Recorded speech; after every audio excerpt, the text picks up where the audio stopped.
గుండె జబ్బుల యొక్క లక్షణాలు అనేటివి ఏంటివి? సో యూజువల్గా గుండె జబ్బులు ఉన్న వాళ్ళకి కొన్ని సాధారణమైన సిమ్టమ్స్ ఉన్నాయండి. దాంట్లో ఫస్ట్ ఒకటి ఛాతీ నొప్పి రావడం, అంటే మనకి గుండె మీద చాలా బరువు పెట్టినట్లు ఉండడము, విపరీతమైన నొప్పి ఉండడము, ప్రెషర్ పెట్టినట్లు ఉండడం అనేది ఒక మెయిన్ సిమ్టమ్. ఈ ఛాతీ నొప్పితో పాటు గొంతు నొప్పి లేదా చెయ్యి లాగడము, చెమటలు పట్టడము, వామితికి వచ్చినట్టు ఉండడం అనేది జరుగుతూ ఉంటుందన్నమాట. ఇది ఒక సిమ్టమ్. రెండవది ఆయాసం రావడం.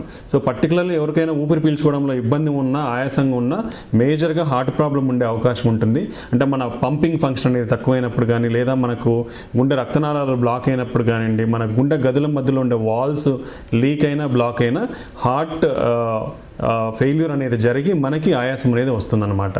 మూడవది కళ్ళు తిరగడం. అంటే మన హార్ట్ రేట్ పడిపోయినా, మన హార్ట్ రేట్ విపరీతంగా పెరిగిపోయినా మనకు చక్కెర వస్తుంది, కళ్ళు తిరిగే అవకాశం ఉంటుంది. నాలుగవది గుండె దడ రావడం. మన హార్ట్ రేట్ అనేది ఎక్కువ కొట్టుకున్నా, తక్కువ కొట్టుకున్నా గుండె దడ అనేది ఉంటుంది. నెక్స్ట్ ఏంటంటే ఈజీగా అలసిపోవడం అనేది కూడా గుండె జబ్బు యొక్క సంకేతము. నెక్స్ట్ లాస్ట్ కాళ్ళ వాపులు, పొట్ట వాపులు, మొహం వాపులు రావడం అనేది కూడా ఈ గుండె మనకు పంపింగ్ అనేది వీక్ అయినప్పుడు వస్తుంది. సో ఇవన్నీ మనకు గుండె జబ్బులు ఉన్నప్పుడు సాధారణంగా కనిపించే సిమ్టమ్స్ అన్నమాట.